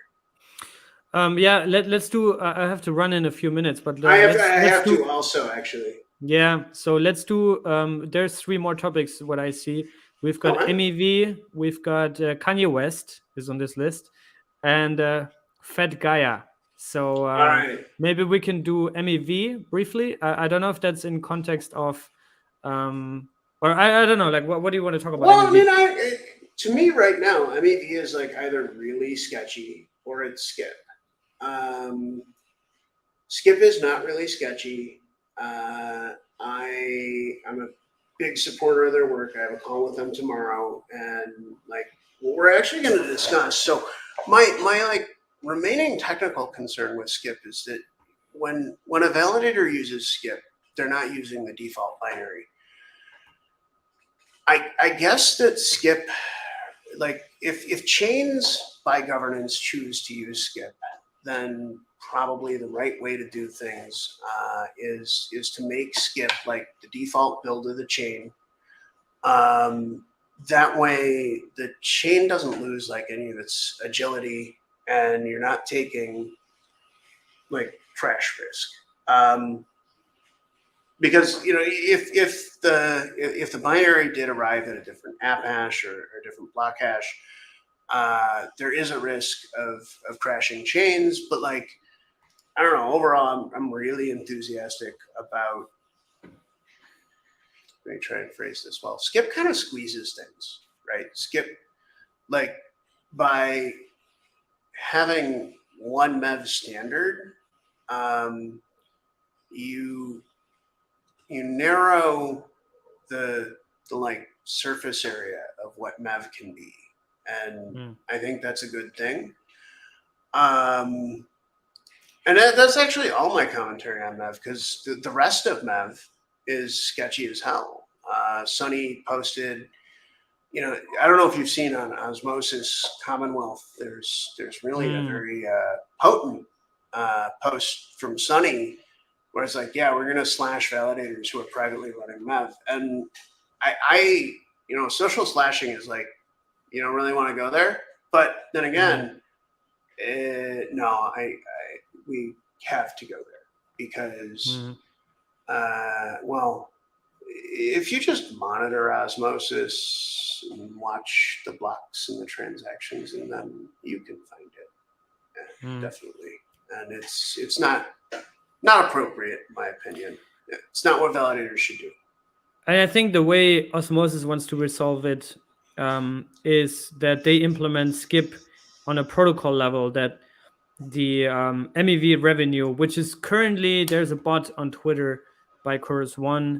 It's called @Chorus1MEV, and you can just see it. It's basically shows you how much MEVs extracted daily. So, for example, yesterday it was $468, 467 Osmo basically. And the thing is, now with Skip, you can either implement it on a validator level, which we're seeing in Juno right now, right? So a couple of validators already have it running. We didn't do it yet. We also won't do it. I guess you're waiting in the near future. Yeah, and also I think that the numbers are still so basically negligible. So those validators that have it, they're running at 100% revenue, keeping that for the validator, and that obviously also creates some FUD. Because you know what, like. People were loud about that. Even I jumped on it, but you know what? It's first of all, I didn't know that we were talking about like dollars a month or something. It doesn't matter. And no, I mean on Osmosis we're talking about $460 per day, roughly. I think at the peak it was $2K. Actually, we just made a thread about this yesterday. I think it's much higher. So I think the actual number is much okay. higher. Yeah. I mean, we made a thread with Stakesito, and we the numbers we found, Gasny primarily did the research in that, were between $500 to $3,000 of MEV extracted per day on Osmosis. But if you were to take the 3K per day of MEV, equally to the 212 million Osmo that are staked, you would get 0.005 Osmo per year, which is an increase of 3.5%. Yeah, year. So, I mean, the bigger thing is like defending the user experience, right?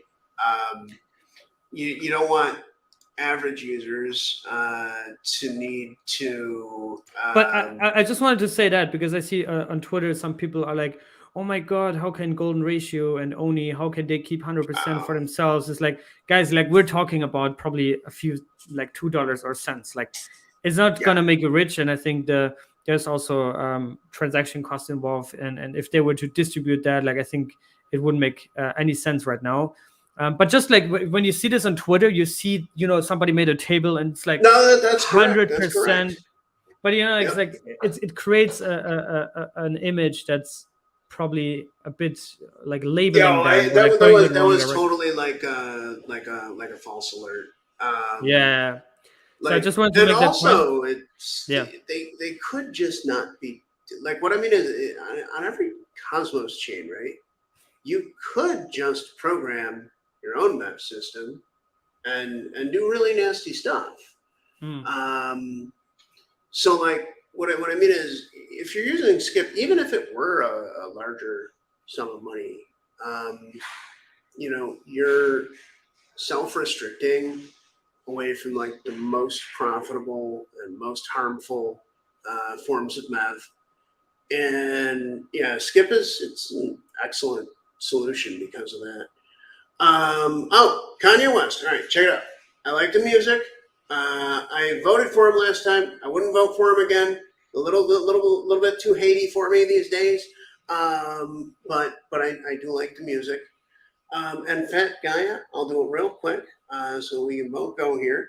Fat Gaia is a GitHub issue that I opened maybe 2 years ago now.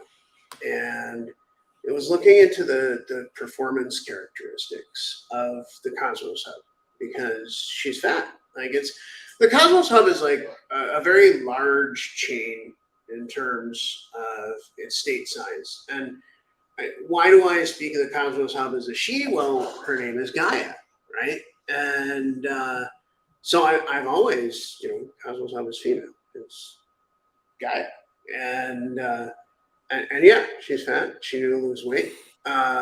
There's progress on that, actually. In a number of places, like working on different store refactors and things that should actually get meaningful performance boosts. And I think that is about it. But hey, how about you, man? Anything else? Well, as we talk about losing weight, what's up with your sausage diet? How is that going?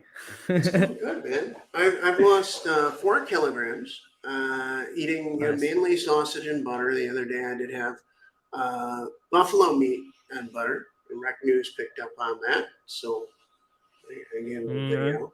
I don't know about this Rec News account. They hit you with a little inaccurate info too, didn't they? They got me with it too. I just ignored it in my case. Well, they say that right. We should, you know what? I should report to Rec News after this. This actually cost $50K. Yeah. I think it's actually a very good account, Rec News. But yeah, I agree with you, man. Yeah, it's I think like just sometimes when they make these things and like they're like creating also like rumors. Maybe it's just satire, right? It's just fun, but they're writing it in a way that some people might take it serious, and then that's kind of like where it gets. Agreed, and like it's not unreasonable for you to be like, hey, no, not actually how I work. And that's what I really want to see in the future more is more dialogue, not too much finger pointing. I think like in crypto in general, we have this problem that crypto gets very tribal and people just spread rumors and accuse people of doing this, doing that. But I think in the end of the day, just respecting the hustle, respecting the commitment, you also have to understand everybody, all of us, like we all have different backgrounds, we all have different passions, we have different strengths, different life stories, right? Like everybody has their thing. So, but I think what I really love in Cosmos is that there's a lot of mutual support in the end, right? Like especially between projects. Oh, definitely. People like Jack, people like Zaki also, and you, and like all of you guys. Like you're very. You as well, man. Dude, Cosmoverse was amazing. I appreciate it, man. And clearly a ton of work. And by the way, guys, I was joking about the $50K. He does this free, and it was very pleasant. Yeah. Yeah, I appreciate it, man. Yeah, I mean, when we started Cosmoverse, I think Cosmoverse could only become what it became in Cosmos. Like we could never do this in Polkadot, in Cardano, in any other ecosystem, because it's just like you have such strong resistance from one organization, one person that's all around, and they define the roadmap, they define the marketing, they define the crypto conference of the year. And in Cosmos, like when we came up with the idea, and I remember like I had early calls with Citizen Cosmos, big shout out to him, Adriana from Kalpatech, back then Tendermint, also still Tendermint, actually Ignite, Sunny, some others, and they were so positive on that and like, yeah, sure, somebody should do it. And it's awesome that we're not doing it. It's awesome that someone else is doing it, right? It's like, we got this initial support, and now obviously last year was already huge, but this year was insane. I mean, this was incredible. And whenever we tell, like, this is really, I mean, you've been there, and we really appreciate you taking 3 flights over 40 hours to fly from Vietnam. It was worth it. That was fantastic, man. Yeah. So, but you've seen it. You've seen the size, the dimension. You've seen the networking. Like for people that haven't been there, and now we're in a bear market, people are getting emotional. They're also like getting a little bit aggressive, and that haven't been there, they're like creating weird rumors and saying like, "Oh my God, this is whatever, whatever." They say things, but if you've been there, you're like, "Holy shit!" I believe value was delivered. In fact, I remember telling the community, because even beforehand, there was some talk about, well, like, should we spend all this money on this thing? And I mean, I really do have to say that it was a great event, and it definitely brought the community together. And by bringing the community together, I mean, hell, mesh security was developed at Cosmoverse. Exactly. Yeah. And last year, I think the decision to take the Gravity decks off the hub was taken at Cosmoverse. IST was an idea that originated at Cosmoverse. A couple more, I don't remember. Like a lot of projects had, and when we speak of community, we don't just mean like retail Twitter investors, whatever. We mean also the development teams, right? For them to come together every single year with their entire teams. Informal came with 25 people. The ICF had a bunch of people there. Ignite was there. Noland, you guys, Strangelove was there. Occlusion, a lot of them were there. For them to like just get together for a full week, have meetings, co-host workshops, all these kind of things. That's where like value that comes out of this, we might only see in 6, 8, 12 months from now, right? Maybe till the next Cosmoverse. So yeah, I think that's super important. And I mean, we're just 4 guys. This is whenever we tell people that there's only 4 people doing this, they're like, holy shit. Like people that actually have done events before, they're like, this is impossible. So yeah, our team is amazing. But yeah, I appreciate you came. And that's also actually a thing on the list, right? So Cosmoverse 2023. I know you want it to happen in Medellin now every year, right? You're a Medellin Maxi. Actually, I kind of am. Like one of the reasons for that is that like wouldn't really need to get to know a new place, right? To just sort of show up and be a little bit familiar with the environment. So yeah. I mean, okay, so what we plan to do, maybe I can share a little bit about that. Is like, I'll take the Alpha League. What we plan to do is once per year have Cosmoverse, which is kind of like the biggest Cosmos conference of the year. And ideally, we have it in different continents every year. And ideally, we have it in places that have a high crypto population, that have, that are accessible, that are easy to get to. And ideally, they have low awareness of Cosmos. So we don't want to go to New York. We don't want to go to Berlin. Cosmos is already there. They already have teams there. We rather want to go to places. I mean, Medellin is accessible for people in New York. It's highly accessible for people in Latin America. It's not that accessible for people from Vietnam. So maybe in the future, we do it in other countries in Southeast Asia, for example, one day. Or there's countries in North Africa and Europe, like all around the globe, in different continents. When I say accessible, it's accessible for that area, right? So Latin America was really happy about Medellin because it's an easy flight from Bogota. It's an easy flight from Mexico City, 2 hours, right? It's like very, very close for them. And I think that's eventually what Cosmoverse should do, is to get to regions where you have high potential to recruit new developers, new builders. You have a big community that wants to get into crypto, but that might not be already crypto pilled, like these crypto hubs around the world, Singapore, for example, Berlin, New York, right? Miami is also a big crypto hub. I see people saying Bangkok 2023. I mean, yeah, there's a lot of options. We're doing our research, but I think the work on Cosmoverse 2023 is going to start actually now. So we're already working on it. But it just finding the place. Also, there's so many things that people don't know, like the things that are around it, that come with it, like what's the political situation in the country? Are there any elections? There was also concerns we had this year in Colombia, right? Because there actually was an election, and Colombia, when there's a big election, it's kind of like, okay, are there any riots? If yes, where? Like so many things that you need to factor in. Gaines is asking what months. Probably towards the end, October, November, maybe something like that again. But so that's Cosmoverse. But what we actually want to do more now, and if there's a big Bangkok crew right now in the chat, we want to establish these Atom events around the world, right? Like Atom Hanoi, Atom Bangkok, Atom whatever. In all these major cities where we have already a Cosmos community. And just like that's how we can leverage. You know how like in Ethereum they do DEF CON once a year, and then they have ETH Denver, they have ETH CC, they have like all these ETH events around the world.